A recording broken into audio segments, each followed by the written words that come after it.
8వ అధ్యాయములో 5వ వచనము నుండి 13వ వచనం వరకు వ్రాయబడినటువంటి మాటలు. కపెర్నహూములోనికి ఆయన ప్రవేశించాడు. అక్కడ ఒక శతాధిపతి ఉన్నాడు. శతాధిపతి అంటే 100 మందికి అధికారి. ఈయన ఎవరు అంటే రోమా సైన్యాధికారి. ఎవరు చెప్పండి? అందరు చెప్పాలి.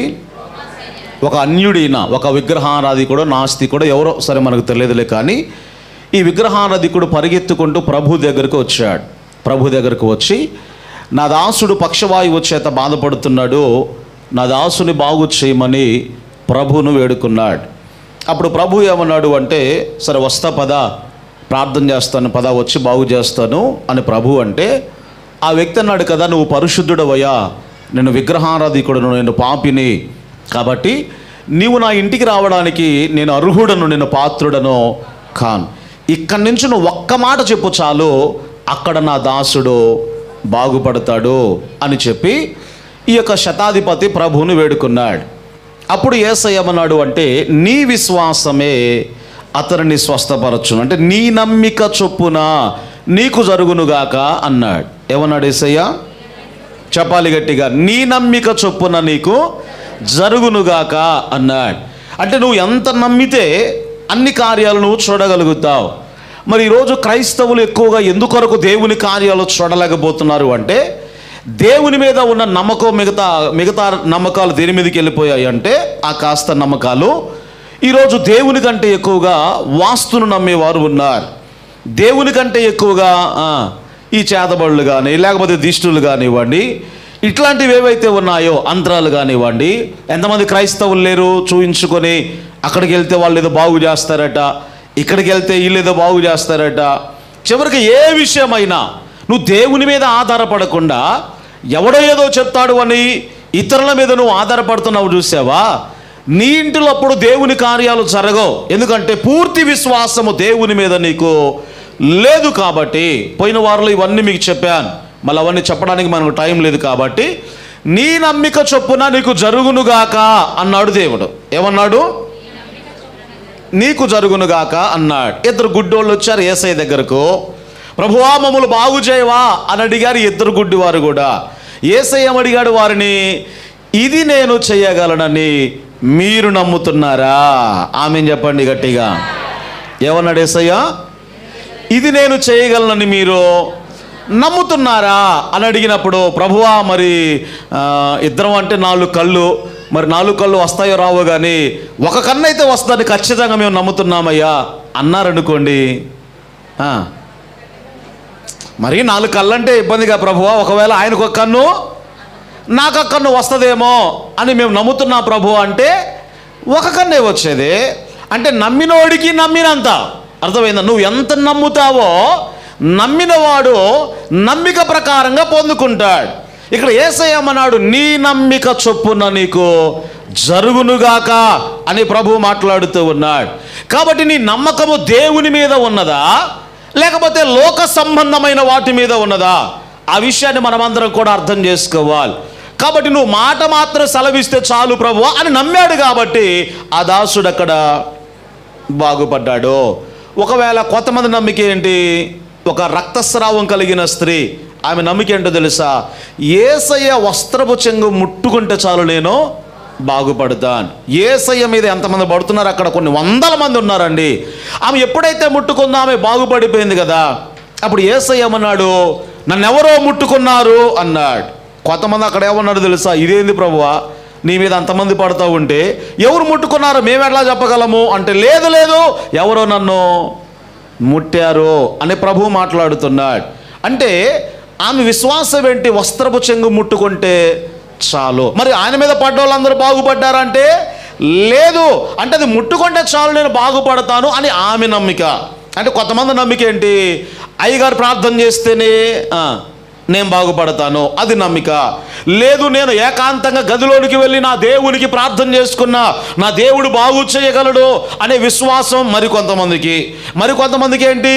నూనె డబ్బాకు ప్రార్థన చేసుకొని నూనె రాసుకుంటేనే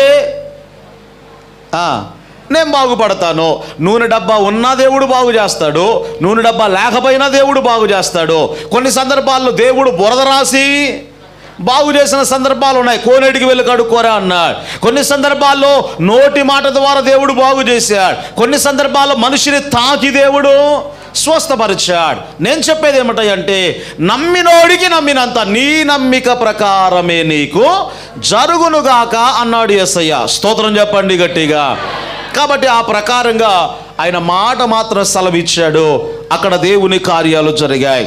ఇక ఆ తర్వాత 8వ అధ్యాయములో ఈరోజు 14వ వచనముల నుండి 17వ వచనం వరకు వ్రాయబడిన విషయాలు మనం ధ్యానం చేసుకోబోతూ ఉన్నాం. 14వ వచనము నుండి 17వ వచనం వరకు వ్రాయబడిన విషయాలు మనం నేర్చుకుందాం. తరువాత యేసు పేతురు ఇంటిలో ప్రవేశించి జ్వరముతో పడి ఉన్న అతని అత్తను చూచి, మళ్ళీ చదువమ్మా.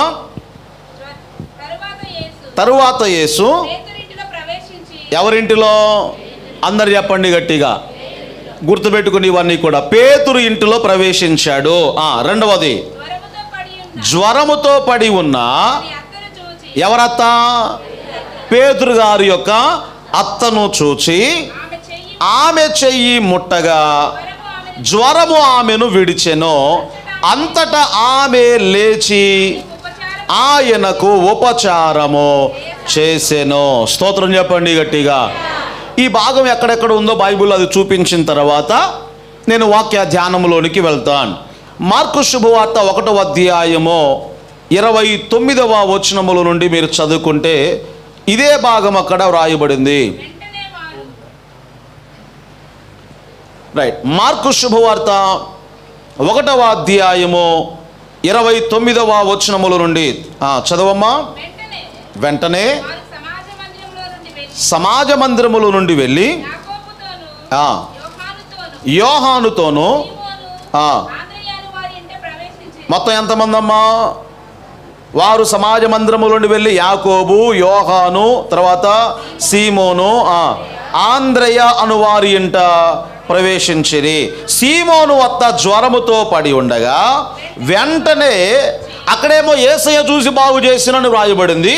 మార్కు గారు కొంచెం ఇక్కడ క్లియర్గా రాశాడు. ఏమన్నాడు అంటే, వాళ్ళు చెప్పారట, ప్రభువా పేతురు గారు అత్త జ్వరంతో పడి ఉందయ్యా, ఆమెను బాగు చేయవా అని ఆ శిష్యులు ఎవరిని అడిగారు?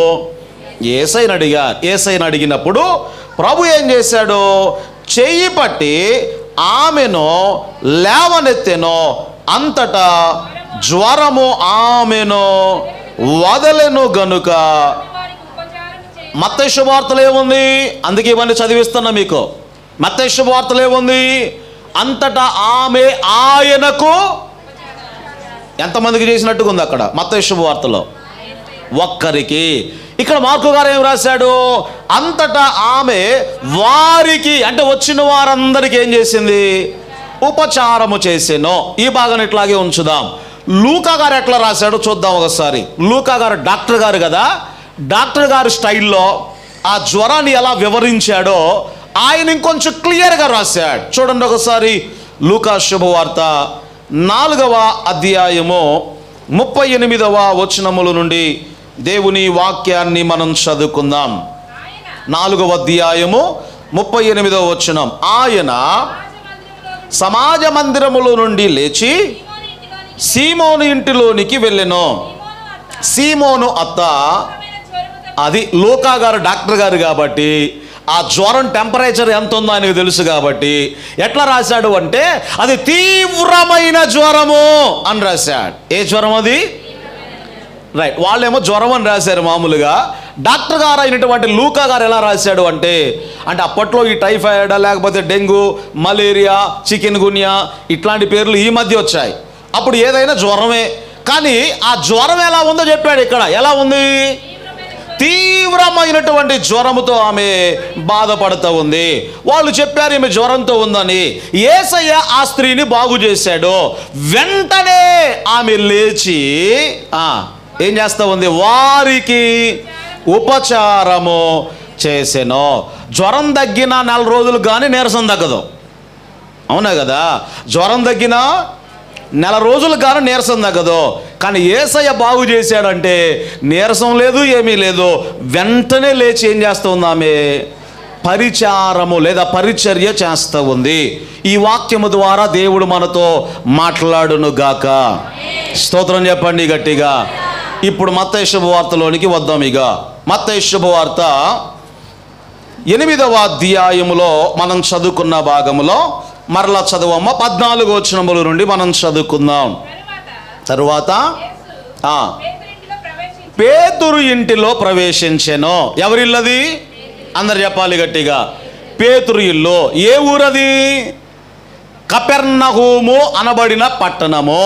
ఏ పట్టణం అది? కపెర్నహూము అనబడినటువంటి పట్టణం. అసలు పేతురు గారిది ఏ ఊరు? బైబిల్ చదివే బైబిల్ విద్యార్థులు, పేతురు గారిది ఏ ఊరు? బేత్సయిదా. ఎవరు చెప్పండి?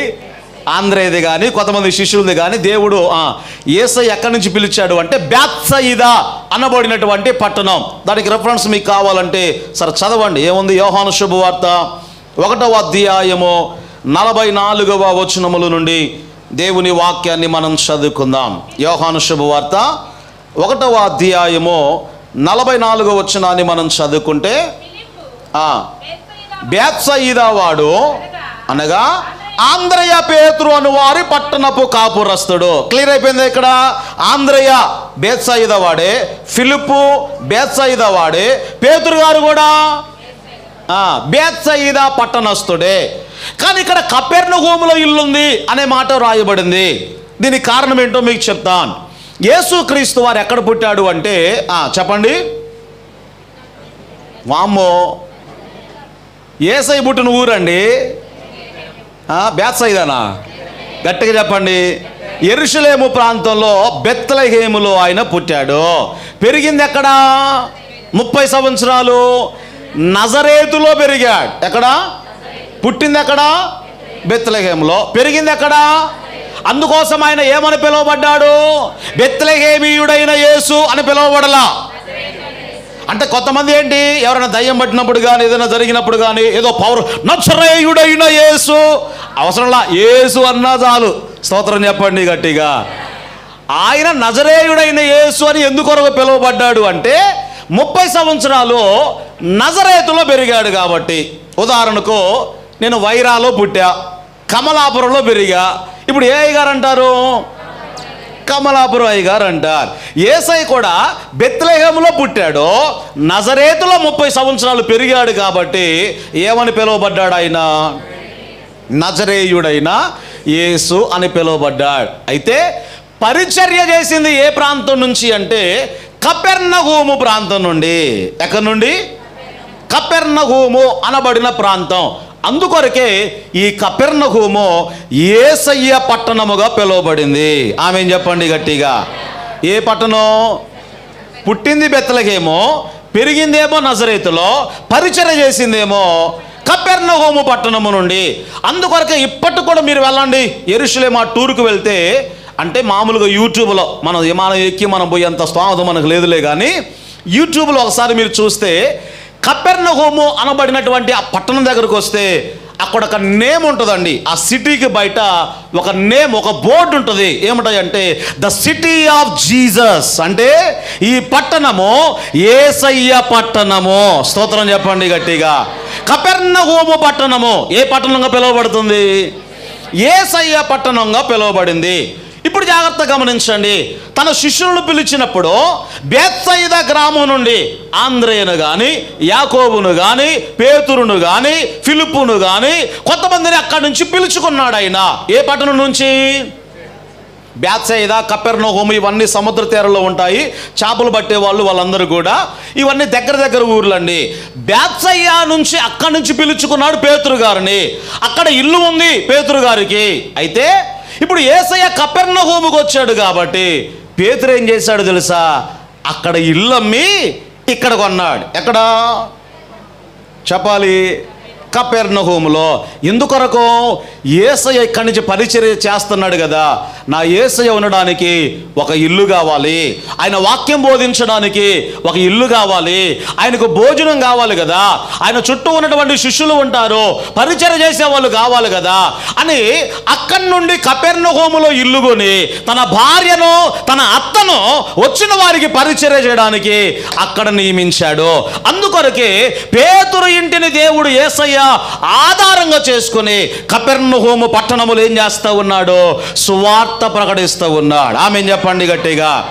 ఇంకా మీకు అర్థం కావడానికి మార్కు శుభవార్త 5వ అధ్యాయములో, 5వ అధ్యాయమేనా, పక్షవాయువు కలిగిన వ్యక్తిని మోసుకొచ్చారు కదా, ఒక ఇంటిలో యేసయ్య సువార్తను ప్రకటిస్తున్నప్పుడు ఆ ఇల్లంతా కూడా నిండిపోయింది కదా. వచ్చిన వారు ఏం చేశారు? పక్షవాయువు కలిగిన వ్యక్తిని మంచం చేత మోసుకొని వచ్చారు. అక్కడ అనేక మంది జన సమూహములు ఉండటం చేత మంచంతోనే ఎక్కడికి తీసుకెళ్లారు? ఇంటి పైకి ఎక్కి పెంకులన్నీ విప్పేసి మంచంతో సహా ఏం చేశారు? ఆ వ్యక్తిని యేసయ్య ఉన్న స్థలానికి దింపారు. ఆ ఇల్లు ఎవరిది అంటే పేతురు గారిదే. ఎవరిది చెప్పండి? పేతురు గారి ఇల్లే. కపెర్నహూము పట్టణములో ఆ పేతురు గారి ఇంటిని ఆసరాగా చేసుకొని, ఆధారంగా చేసుకొని యేసయ్య ఆ పట్టణములో సువార్తను ప్రకటిస్తూ ఉన్నాడు. ఇప్పుడు మీరు చూడండిగా, ఎంతమంది రోగులను ఆ ఇంటికి తీసుకొస్తున్నారో, ఎంతమంది వాక్యం వింటున్నారో ఆ ఇంటి ద్వారా. ఈ కుటుంబము ఏ కుటుంబము అంటే అనేకులు ఈ కుటుంబము ద్వారా దేవుని వాక్యమును వినాలి, ఈ కుటుంబము ద్వారా అనేక రోగులు స్వస్థపరచబడాలి, ఈ కుటుంబం ద్వారా అనేక మంది బాగుపడాలి, ఆశీర్వదించబడాలి అని కోరుకున్నటువంటి కుటుంబము ఈ పేతురు గారి యొక్క కుటుంబము. ఆ కుటుంబము వలె మన కుటుంబాలు మార్చబడును గాక. స్తోత్రం చెప్పండి గట్టిగా. హల్లెలూయా. ఎంత ఆసక్తి పేతురు గారికి. బేత్సయిదా వాడైనటువంటి ఈ పేతురు, నా ఇల్లు ఇక్కడ ఉందిలే కానీ నా యేసయ్యకు ఒక ఇల్లు కావాలి, ఆయన ఉండడానికి, విశ్రాంతి పొందడానికి, ఆహారమును పుచ్చుకోవడానికి, పరిచయం చేసేవారు కూడా కావాలి అనే ఉద్దేశంతో పేతురు గారు ఏం చేశాడు అంటే కపెర్నహూము పట్టణములో ఒక ఇంటిని ఆయన కొనుక్కున్నాడు. అందుకొరకు ఇక్కడ రాయబడిన మాట, యేసుక్రీస్తు ఏ ఇంటిలో ప్రవేశించాడో చెప్పాలి? పేతురు గారి ఇంటిలో ఆయన ప్రవేశించాడు. ఆ ఇంటిలో ప్రవేశించినప్పుడు ఆమె జ్వరం చేత బాధపడుతున్నది, యేసయ్య బాగు చేశాడు. ఆ తర్వాత వెంటనే లేచి ఆమె ఏం చేస్తూ ఉంది? అమ్మా, ఎంతమందికి? యేసయ్యకే కాదు, వచ్చిన వారికి కూడా ఆమె పరిచర్య చేస్తూ ఉంది. ఇప్పుడు చెప్పండి, మీ ఇంటి ద్వారా ఎంతమంది సువార్తను వింటున్నారు? మీ కుటుంబము ద్వారా చుట్టుపక్కల ఉన్న కుటుంబాలు ఎంతమంది దేవుని వాక్యాన్ని విని వారు దీవించబడుతున్నారు? పేతురు తన ఇంటిని యేసయ్య పరిచర్య కొరకు అప్పగించాడు. ఆ ఇంటిలో ఉన్న వారందరూ కూడా ఏం చేస్తున్నారు? వచ్చిన వారికి కొంతమందికి భయం, ప్రార్థన పెట్టుకుంటే అంట్లు ఎక్కువ పడతాయి, తర్వాత ఇల్లంతా కూడా శుభ్రం చేసుకోవాలా, మళ్ళీ వచ్చినప్పుడు శుభ్రం చేయాలా, మళ్ళీ అయిపోయినాక శుభ్రం చేయాలా. దేవునికి స్తోత్రం. ఎన్ని పనులు ఉంటాయో, ఏ సంవత్సరానికి ఒకసారి చేయలేకపోతున్నావా? ఏమంటే పేతురు అత్త యేసయ్యకే కాదు, వచ్చిన వారు కూడా ఏం చేస్తూ ఉంది ఆమె? చెప్పాలి గట్టిగా. పరిచర్య, పరిచర్య. అసలు అదే కాదు, అసలు ఇళ్ళ దగ్గర వదిలిపెట్టండి, మందిరంలో నువ్వు కూర్చొనే మందిరం తుడిసే దిక్కు కూడా లేదు మనకి. ఏమంటే మందిరంలో కనీసం ఊడ్చే దిక్కు లేరు, తుడుచుకునే దిక్కు కూడా లేదు. ఎవరు తుడుతారా అని ఎదురు చూడాల్సి వస్తుంది. ఉందేమో మళ్ళీ మనం 500 మంది సంఘం, దేవునికి స్తోత్రం. ఉదాహరణకు చెప్తున్నా మీకు అర్థం కావడానికి. మరి పరిచర్య చేసే దగ్గరకు వచ్చేసరికి నేను చేయకపోతే వాళ్ళు చేస్తారులే, వాళ్ళు కాకపోతే ఇంకొకరు చేస్తారులే. పరిచర్య చేయడం నేర్చుకోండి. దేవుని మందిరం దగ్గర పరిచర్య చేయడం నేర్చుకోండి. పేతురు ఇంటిని దేవుడు పరిచర్య కొరకు ఆయన వాడుకున్నాడు. నీ ఇంటిని నీవు వాడగలుగుతున్నావా? బైబిల్లో కొర్నేలి అనబడినటువంటి ఒక వ్యక్తి ఉన్నాడు. ఈయన క్రైస్తవుడు కాదు, యూదుడు కూడా కాదండి. కొర్నేలి అనబడిన వ్యక్తి. ఈయన ఎక్కడో విన్నాడు యేసయ్య గురించి కొద్దిగా. ఆ విన్నదాని కొద్దిగలోని ఎంత భయభక్తులు కలిగి ఉన్నాడో తెలుసా? ఆయన మాత్రమే కాదు, తన ఇంటి వారందరితో కూడా ఎలా ఉన్నాడు? భయభక్తులు కలిగి ఉన్నాడండి.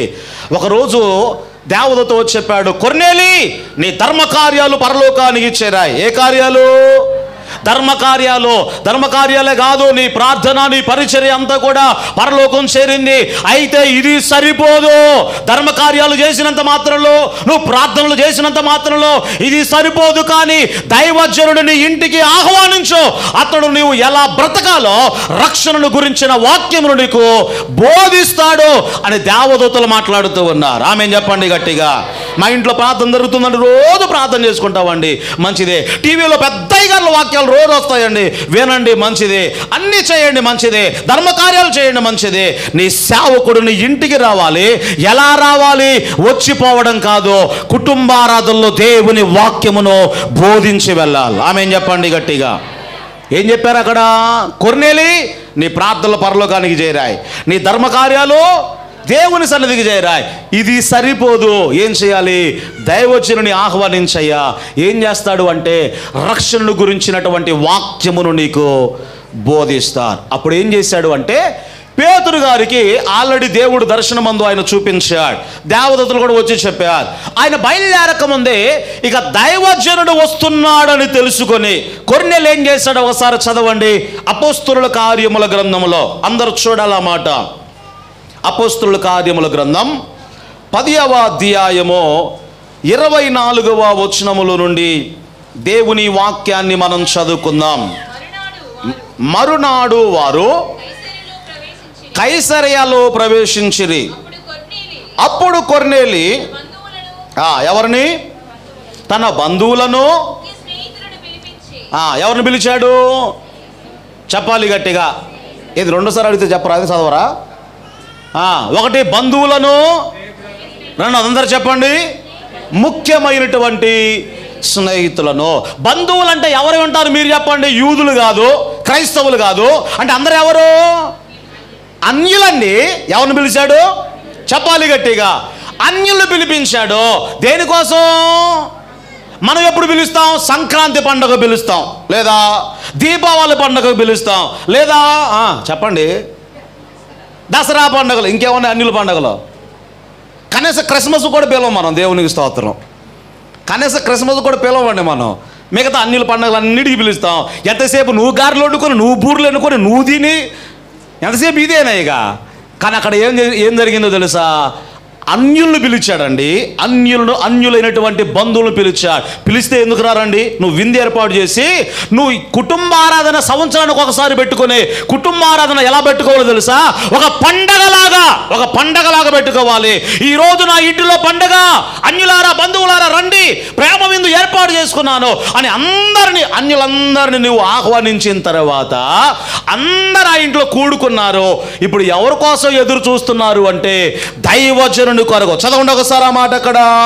బంధువులను, ముఖ్యమైన స్నేహితులను పిలిపించి వారి కొరకు కనిపెట్టుకొని ఉండెను. ఎవరి కొరకు? దైవజనుడైన పేతురు గారి కోసం ఎదురు చూస్తున్నారు. ఇప్పుడు సీన్ రివర్స్ అయిపోయింది 21వ శతాబ్దంలో. ఏంటి రివర్సు? అయ్యగారు ముందెళ్ళి మైకి పెట్టి రండి రండి రండి అని పిలవాలా. దేంట్లో? మైకులో 10 సార్లు పిలవాలి. పిలవడమే కాదు, కొంతమంది అక్కడక్కడ ఉంటారండి. అంటే ఒకసారి నేను ప్రార్థన స్టార్ట్ అయిన తర్వాత కుర్రలను పంపిస్తా కదా, ఆ ఊర్లో వెళ్తున్నప్పుడు చూస్తా కొంతమంది భక్తులు ఎట్లా ఉంటారంటే టీవీ ఆన్ చేసి ఉంటుంది, సంఖలో బైబిల్ ఉంటుంది, అట్లా నిలబడి చూస్తూ ఉంటారు. వీళ్ళ ఆలోచన ఏంటి? ఈ ఒక్క మొక్క చూసిపోదాం. ఏంది? ఇక్కడ కారిపోతుంది, ఆ సీరియల్ ఆరిపోతుంది. ఇది ఈ ఒక్క మొక్క చూసిపోదాం, సంఖలో బైబిల్ పెట్టుకొని ఇది చూస్తూ ఉంటారు. కొంతమంది ఏంటి? 4 పాటలు అయినాయా, 5 పాటలు అయినాయా, ఇగో 6వ 7వ పాట అంటే అయ్యగారు వాక్యానికి నిలబడతాళ్ళే, అప్పుడు మొదలు పెడతారు విఐపీలు వీళ్ళు. ఎప్పుడు? కుటుంబారాధనలు అండి. ప్రతిసారి జరిగే కుటుంబారాధనలు ఇవే. సరే ఏదైనా పని ఉందంటే సరే అది వేరు సంగతి. నువ్వు నిలబడి సంఖలో బైబిల్ పెట్టి సీరియల్ చూసుకుంటా పాటలన్నీ అయిపోయిన తర్వాత. కానీ కొర్నేలు అలా చేయలా. అందరు కూర్చున్నారు.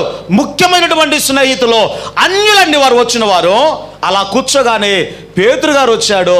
జరిగింది ఏంటో తెలుసా? భోజనం సంగతి తర్వాత సంగతి, కానీ వాక్యం చెప్తూ ఉండగానే అన్యులందరి మీదికి పరిశుద్ధాత్మ దేవుడు దిగి వచ్చాడు. స్తోత్రం చెప్పండి గట్టిగా. ఎంతమంది మారారండి? ఎంతమంది మారారు? అంతమంది మార్చబడడానికి ఈ కుటుంబం కారణమైంది. ఏ కుటుంబం? కొర్నేలు గారి యొక్క కుటుంబం. ఈ రోజు నుంచి నువ్వు చేయాల్సింది ఏంటో తెలుసా? సంక్రాంతికి పిలిచినా పిలవకపోయినా, దసరా పండుగలు పిలిచినా పిలవకపోయినా, ఇంకేం పండుగలు ఉన్నా నాకు తెలియదులే కానీ తప్పకుండా నీ ఇంటిలో కుటుంబ ఆరాధన పెట్టి ఎవరిని పిలవాలో తెలుసా? అన్యులైనటువంటి మీ బంధువులను మీరు పిలిపించండి. అన్యులైనటువంటి నీ ముఖ్యమైన స్నేహితులు పిలిపించండి. అలా పిలిపించడం ద్వారా కనీసం ఒక కుటుంబానైనా దేవుడు మార్చుకుంటాడు. నేను ఖచ్చితంగా చెప్పగలను. ఎందుకొరకంటే ముందు నీకు ఆసక్తి ఉంటే దేవుడు కార్యాన్ని చేస్తాడు. అర్థమైన వారు ఆమేన్ చెప్పండి గట్టిగా. ఇంకెప్పుడు నువ్వు అవకాశం ఇచ్చేది? ఎవరు ఇంకెప్పుడు అండి? కనీసం సరే ఏదైనా ఫంక్షన్ జరుగుద్దా, అన్నీ బాగానే చేసి వస్తారు కానీ, ఈ మాట వాడకూడదులే కానీ, వాక్యానికి అయ్యగారు నిలబడగానే అయ్యగారు తొందరగా కానివ్వండి, ఏ రోజు తిని వస్తావుగా, అయ్యగారు తొందరగా కానివ్వండి. ఏంటది? వాక్యం తొందరగా కానియాలట. అన్యులు కొంతమంది కూర్చుంటారు అక్కడ. సరే పుష్పాలంకరణ కార్యక్రమాల్లో, ఏదో ఒక కార్యక్రమాలు, పెళ్ళిళ్ళలో ఏదో ఒకటి కొంతమంది అన్యులు వస్తారు అక్కడ. వాక్యం వింటారు, దేవుని మాటలో వినే అవకాశం మనం ఇవ్వం వారికి. ఏంటి? తొందరగా కానివ్వండి. కానీ అక్కడ ఎంత ఆలస్యమైందో తెలియదు కానీ పేతురు గారి కొరకు అందరు కూర్చొని చూస్తున్నారు. వాక్యం చెప్తూ ఉండగానే మీకంటే బాగా అన్యులు వింటారండి శ్రద్ధగా. తెలుసా? మనకంటే బాగా అన్యులకు ఎక్కువ భక్తి ఉంటుంది, ఎక్కువ భయం ఉంటుంది. ఎందుకంటే ఆ కల్చర్ నుంచి వాళ్ళు వచ్చారు కాబట్టి, చిన్నప్పటి నుంచి మనం ఇందులో ఎరిగి ఉన్నాం కాబట్టి అసలు మనకు దేవుడు అంటే భయం లేదు, వాక్యం అంటే భయం లేదు. దేవుని సేవకుడు అన్నా కూడా. కొర్నేలు ఇంటికి సేవకుడు వచ్చినప్పుడు కొర్నేలు ఏం చేశాడో తెలుసా? లేచినలో పడి బోర్ల పడ్డాడట కాళ్ళ దగ్గర. ఎక్కడ? మిమ్మల్ని కనీసం బోర్ల పడుకోవంటల్లా. ఒక సేవకుని ఎలా గౌరవించాలో నేర్చుకోండి అని చెప్తున్నా. స్తోత్రం చెప్పండి గట్టిగా. ఏం చేశాడు కొర్నేలి? బోర్ల పడిపోయి పాదాలు పట్టుకుంటే అప్పుడు కొర్నేలు చూసి పేతురు అన్నాడు కదా, అయ్యా మేము కూడా మీలాంటి మనుషులమే, కాళ్ళు పట్టుకోవద్దు అని చెప్పి అప్పుడు పేతురు మాట్లాడుతూ ఉన్నాడు. అంటే ఒక సేవకుని గౌరవించే విధానము, ఒక అన్యుడు ఆయన అందులో నుండి వచ్చాడు కాబట్టి ఆయనకి ఎంత భయమో, అమ్మో ఈయన దైవోచ్చినుడు, ఈయన ఒక సేవకుడు అనే భయాన్ని కలిగి ఉన్నాడు. వాక్యం వింటున్న దేవుని ప్రజలారా జాగ్రత్త. ఎప్పుడైనా నీ కుటుంబం ద్వారా దేవుని వాక్యం వినబడుతుందా? కనీసం సంవత్సరానికి ఒక్కసారైనా పేతురు ఇంటిని కపెర్నహూము పట్టణములో సువార్త ప్రకటించడానికి యేసయ్య వాడుకున్నాడు. ఎంతమంది దీవించబడ్డారు కదా, ఎంతమంది స్వస్థతను పొందుకున్నారు కదా, ఎంతమంది దేవుని వాక్యాన్ని వారు వింటున్నారు కదా.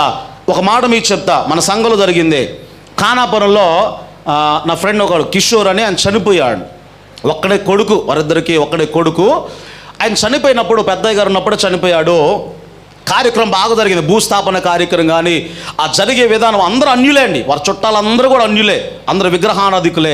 కానీ ఆ భూస్థాపన జరిగే కార్యక్రమంలో దేవుని మాటలు విన్నారు. జ్ఞాపకార్థ కూడిక రోజు కూడా దేవుని వాక్యాన్ని విన్నారు.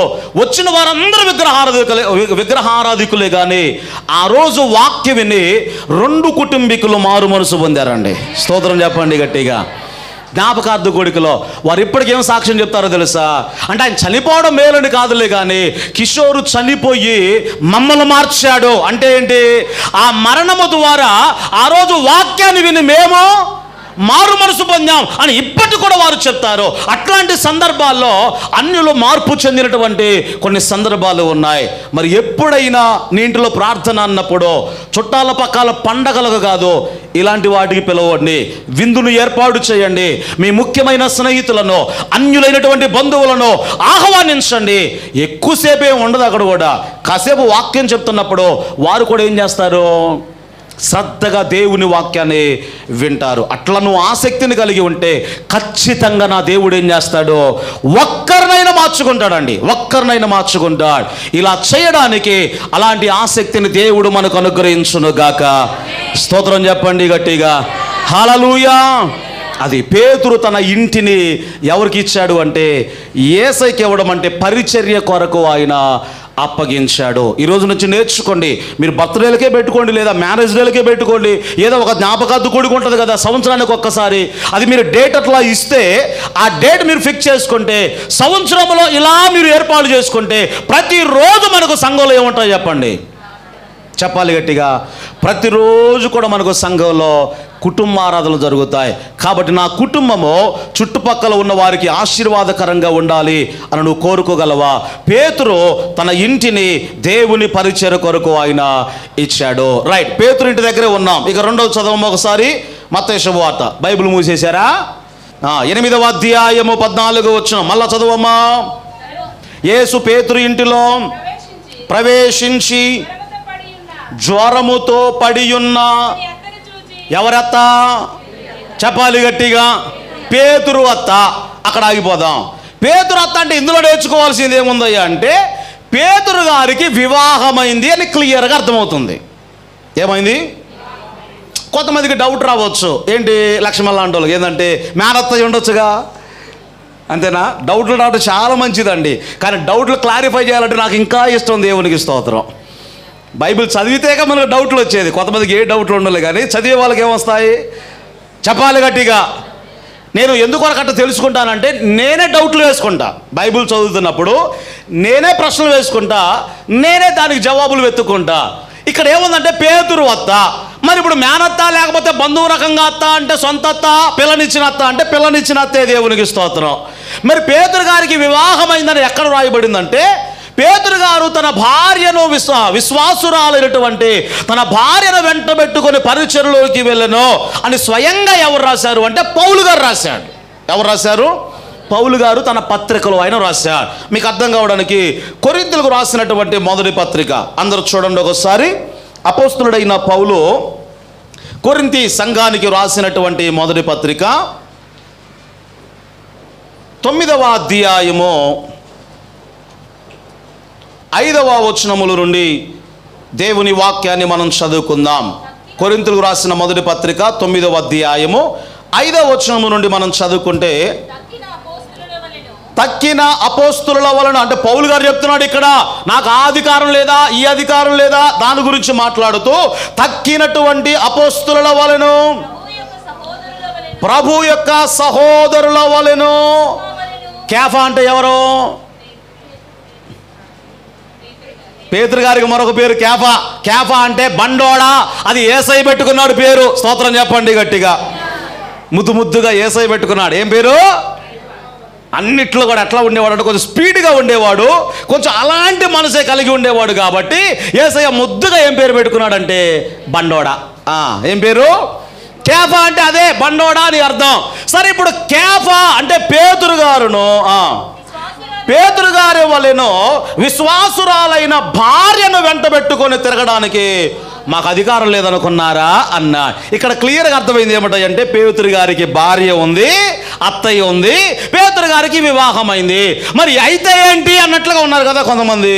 అయితే ఏంటంటే, కొంతమంది అపోస్తులలో వివాహం అయిందా లేదా, పౌలు గారు వివాహం చేసుకోలేదు, లేకపోతే మరొక ఆయన వివాహం చేసుకోలేదు, కాబట్టి వివాహాన్ని నిషేధించాలి, వివాహం చేసుకోకుండా పరిచర్య చేస్తే వారు గొప్ప దైవజనులు అని అనుకునేవారు చాలామంది ఉన్నారు. పెళ్లి చేసుకోకుండా గొప్ప దైవజనులనే కాదంట్లా. ఇప్పుడు యేసయ్య గారు ఉన్నారు, ఇది ఆజ్ఞ కాదు, ఆయన సొంత తీర్మానం ఏమిటంటే, నేను పెళ్లి చేసుకోకుండా వివాహము క్షమించండి, నేను పెళ్లి చేసుకోకుండా పరిచర్య చేయాలి, అది ఆయన తీర్మానం. వివాహం చేసుకోకుండా నేను పరిచర్య చేయాలి అనేది ఆయన తీర్మానం. అంతేగాని పెళ్లి చేసుకోకుండా పరిచర్య చేస్తేనే అది గొప్ప పరిచర్య అనేది బైబిల్ ఎక్కడ కూడా వ్రాయబడలేదు. ఆ మాటకి వస్తే పేతురు గారు ఎంత పరిచర్య చేశాడు, అపోస్తులందరూ ఎంత పరిచర్య చేశారు. మరి పౌలు గారు ఏమన్నాడు?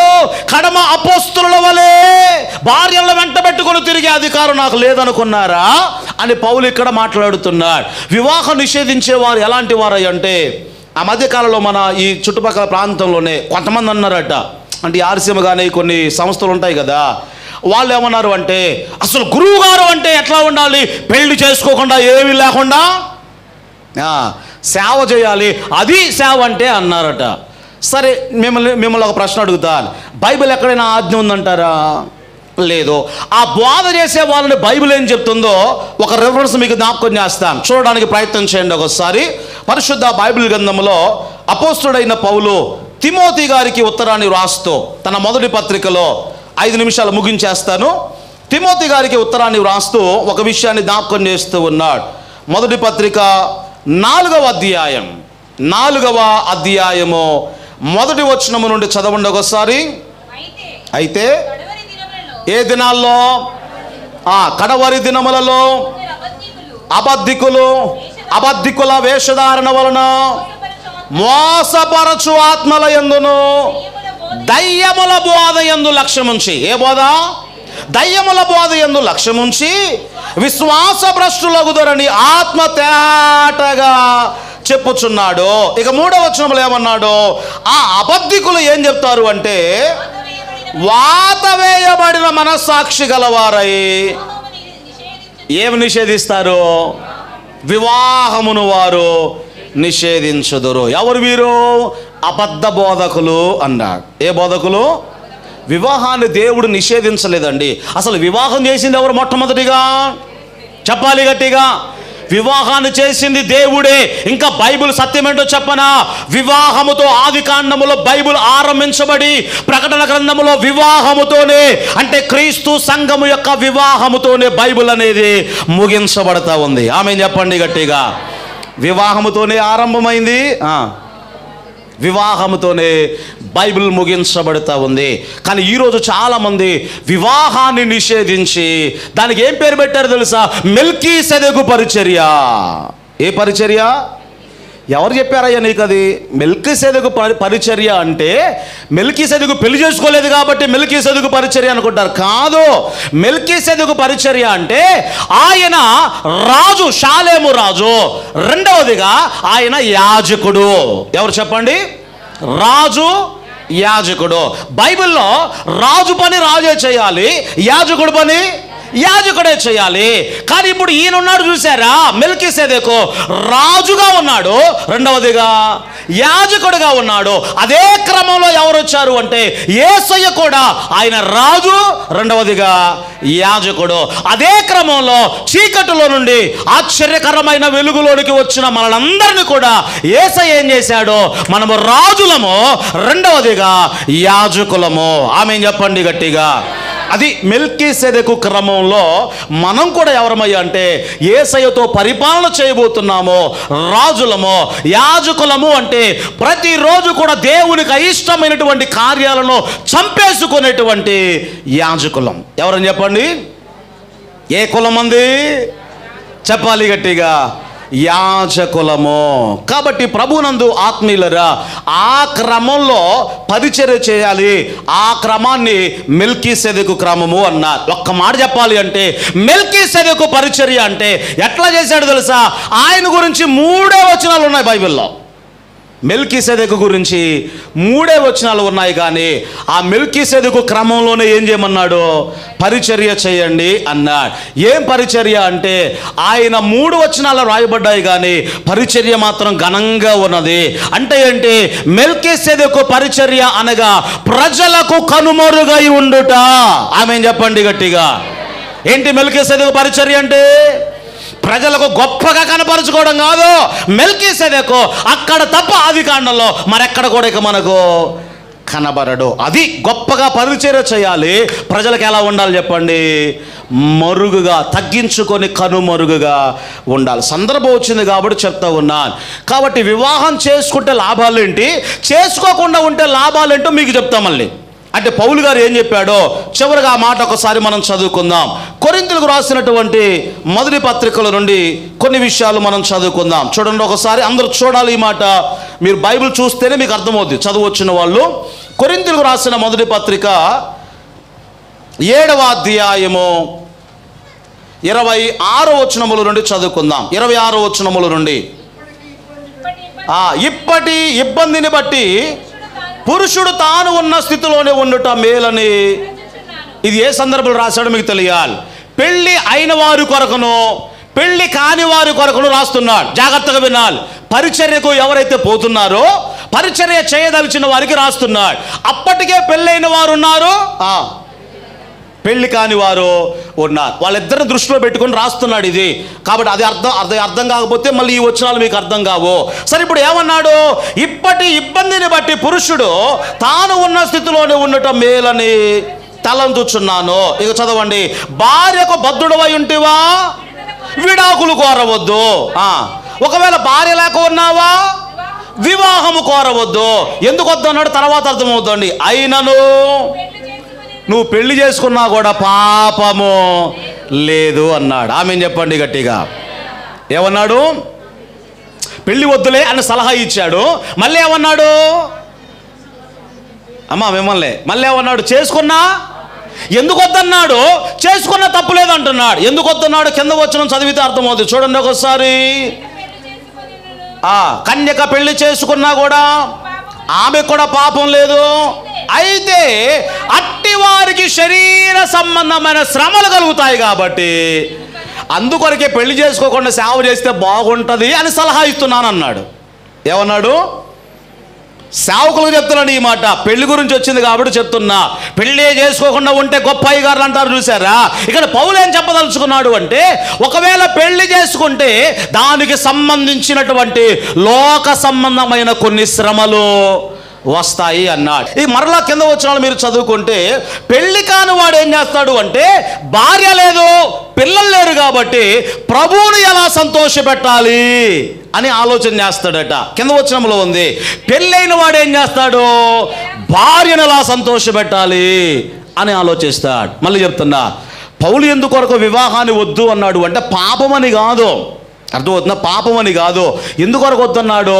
శరీర సంబంధమైన కొన్ని శ్రమలు వస్తాయి కాబట్టి, మీరు కొట్టుకుంటే సంఘం ఆగమైపోయే ప్రమాదం ఉంది కాబట్టి, కొన్ని చింతలు కొన్ని శ్రమలు వస్తాయి కాబట్టి వివాహము కాని వారు చేసుకోకుండా సేవ చేస్తే మంచిది అన్నాడు. ఒకవేళ అప్పటికే పెళ్లి చేసుకున్నావా విడాకులు కోరొద్దు అన్నాడు పౌలు. ఏమన్నాడు? ఆల్రెడీ అయిపోయింది కాబట్టి నీ బాధ నువ్వు పడు నాయనా, ఎందుకంటే కొన్ని లోక సంబంధమైన శ్రమలు వస్తాయన్నా. ఎందుకు అనుకోవద్దు అన్నాడు అంటే, భార్య కలిగిన వాడు భార్యను సంతోషపెట్టడానికి ప్రయత్నం చేస్తాడు, భార్య లేనివాడు ప్రభువును సంతోషపెట్టడానికి. అట్లా అని మళ్ళీ పెళ్లి తప్పన్నాడు పౌలు. అది పాపమని నేను చెప్పడం లేదు, కానీ ఎందుకు వద్దన్నాడు? కొన్ని శరీర సంబంధమైన శ్రమలు ఉంటాయి కాబట్టి. ఇదంతా ఎందుకు చెప్తున్నాను అంటే, కొంతమంది పెళ్లి చేసుకోకపోతే మంచి పరిశుద్ధులైన దైవజనులని, పెళ్లి చేసుకుంటే పరిశుద్ధులైన దైవజనులు కాదని చాలామంది భ్రమపడిపోతున్నారు.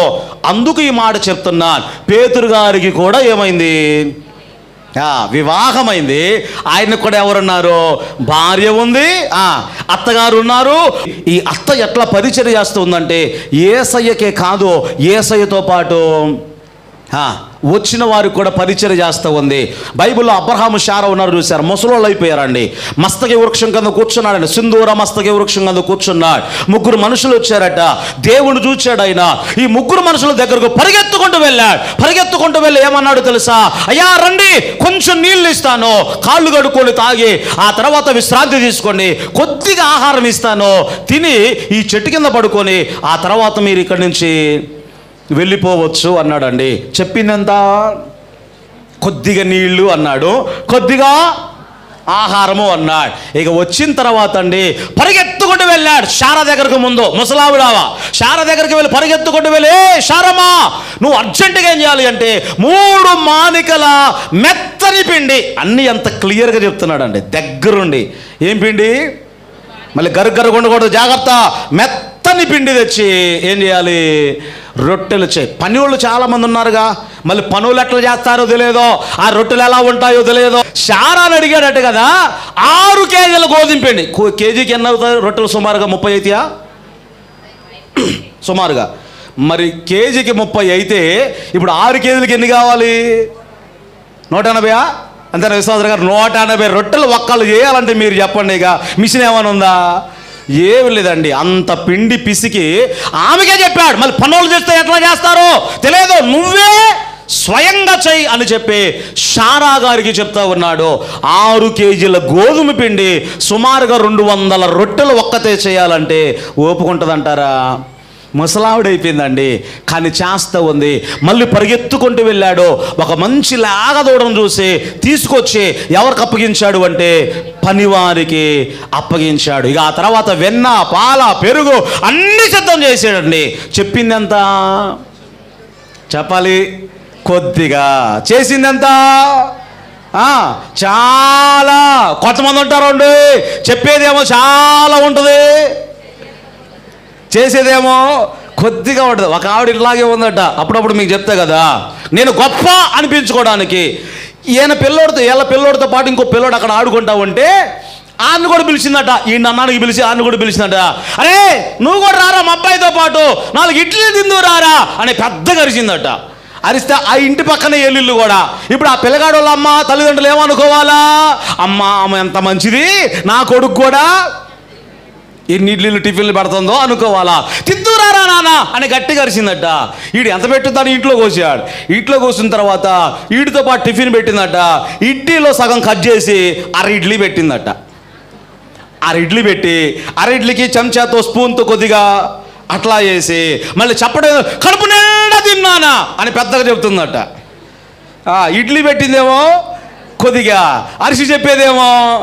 కొంతమంది అట్లాగే ఉంటారండి, చేసేదేమో కొద్దిగా ఉంటుంది కానీ చెప్పుకోవడం మాత్రం చాలా ఉంటుంది. కానీ అబ్రహామేమో చెప్పుకుందేమో కొద్దిగా కానీ చేసిందేమో చాలా ఉన్నది. పరిచర్య చేయడం నేర్చుకోండి. దేవుని సేవకులకే కాదు, సేవకులతో పాటు వచ్చిన వారే కాదు, దేవుని సంఘములో దేవుని మందిరములో ఏదైనా మీటింగ్ జరుగుతుంది, ఏమైనా కార్యక్రమాలు జరుగుతూ ఉన్నాయి, దేవుని పరిచర్యలో పాలు పంపులు పొందాలి అనే ఆసక్తి ఏమైనా ఉందంటారా? ఈమె ఎలాంటిదయ్యా అంటే పేతురు అత్త జ్వరం తగ్గడమే ఆలస్యం అండి. వచ్చిన వారందరికీ ఏం చేస్తూ ఉందామే పరిచర్య. ఆ రీతిగా దేవుడు మనలందరినీ కూడా సిద్ధపరచును గాక.